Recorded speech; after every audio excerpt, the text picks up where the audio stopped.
इधर उधर की बात नहीं करेंगे, बस सीधे उस फॉर्मूले पे आएंगे जिससे आप जवानी में ही अमीर बनने का प्लान सेट कर सकते हैं। आज हम 3 रास्तों के बारे में बात करेंगे, साइड वॉक, स्लो लेन और फास्ट लेन, और बताएंगे कि ज्यादातर लोग इंसानों की तरह चूक जाते हैं, जबकि कुछ लोग रफ्तार पकड़कर टॉप पर पहुंच जाते हैं। सोचिए, क्या आप सच में 65 की उम्र में रिटायरमेंट के बाद अमीरी का मजा लेना चाहते हैं, या फिर अभी अपनी जवानी में फ्रीडम चाहिए? साइड वॉकर्स वो होते हैं जो पे चेक पर जीते हैं। इनकी फाइनेंशियल इंटेलिजेंस ऑलमोस्ट जीरो होती है। हो सकता है कि इनकी इनकम बहुत ज्यादा हो, लेकिन ये चाहे जितना भी कमा ले, सारा खर्च कर देते हैं। चंद सेलिब्रिटीज और प्रोफेशनल खिलाड़ी भी इसी में फंस जाते हैं। कमा तो लेते हैं करोड़ों, लेकिन सब उड़ा देते हैं।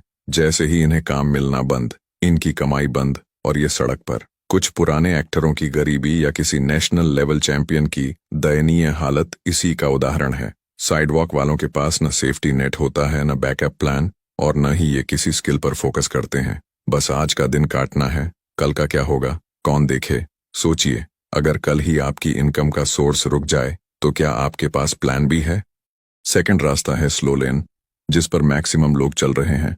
और ये रास्ता कुछ ऐसा है, अच्छी एजुकेशन लो, अच्छा जॉब करो, 50 साल तक मेहनत करते रहो, अपनी सैलरी से पैसा बचाओ, और 6.5% के एनुअल रिटर्न की उम्मीद पर उसे इन्वेस्ट करो।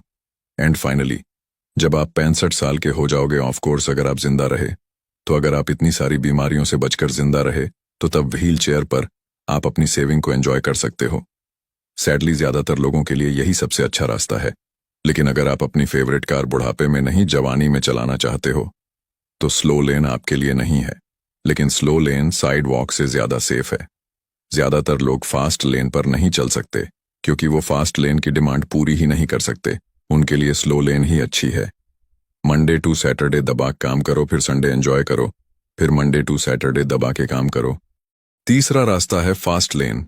यहां आप जितनी ज्यादा वैल्यू, उतना ज्यादा पैसा के फॉर्मूले पर चलते हैं। सोचिए, अगर किसी ने कैंसर का इलाज ढूंढ लिया तो वो अरबपति बन जाएगा। क्यों? क्योंकि उसने दुनिया की सबसे बड़ी प्रॉब्लम सॉल्व की है। फास्ट लेन का मतलब सिर्फ पैसे के पीछे भागना नहीं, बल्कि लोगों की बड़ी समस्याओं का हल देना।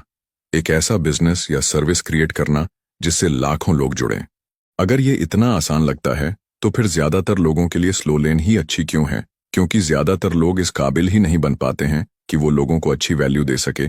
ऐसा क्यों? आप ध्यान से सुनना। क्योंकि वैल्यू देने के लिए टीवी देखना, वीडियोस स्क्रॉल करना बंद करके सीखना शुरू करना होगा। अगर आपको कुछ आता ही नहीं होगा, तो आप क्या वैल्यू दूसरों को दोगे? कपिल शर्मा का शो देखकर, या यह जान लेने में कि लास्ट ईयर इंडिया किससे मैच जीता था, आप क्या वैल्यू दे सकते हो? सोचो, जब आप टीवी देख रहे थे, तब सेम ओल्टमैन चैट जीपीटी बना रहा था। कॉन्सेप्ट आपको समझ में आ गया होगा। जितनी ज्यादा वैल्यू आप जितने ज्यादा लोगों को दोगे, उतना ज्यादा पैसा आपको मिलेगा। इसी तरह मुकेश अंबानी इतने अमीर हैं क्योंकि उन्होंने करोड़ों लोगों को इंटरनेट ऑफ टेलीकॉम देकर ज्यादा वैल्यू दी। आपका काम है सीखना, अपनी स्किल को शार्प करना, और दूसरों के लिए वास्तविक हल निकालना। यही फास्ट लेन का रॉकेट फ्यूल है। तो इन 3 रास्तों, साइडवॉक, स्लो लेन और फास्ट लेन में से कौन सा चुनेंगे? साइडवॉक आपको कंगाली के खतरनाक मोड़ पर छोड़ देगा। स्लो लेन आपको रिटायरमेंट के बाद सुकून देगा। बट फास्ट लेन ही वो रास्ता है जहां आप जवानी में बड़े सपने पूरे कर सकते हैं, बशर्ते आप वैल्यू दे सकें और लगातार सीखते रहें। आपको बस यह समझना है कि जिस समय ज्यादातर लोग टाइम वेस्ट कर रहे हैं, उसी समय आप एक नई स्किल, एक नई सर्विस या एक बड़ा सॉल्यूशन क्रिएट कर रहे हैं, और आपकी दौड़ किसी से भी तेज हो सकती है। अगर आपको यह वीडियो पसंद आया, तो इसे अपने दोस्तों के साथ शेयर करना न भूलें।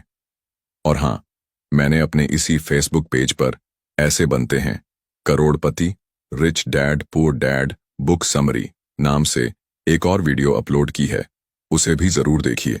शायद वहीं से आपको अगले बड़े कदम की प्रेरणा मिल जाए।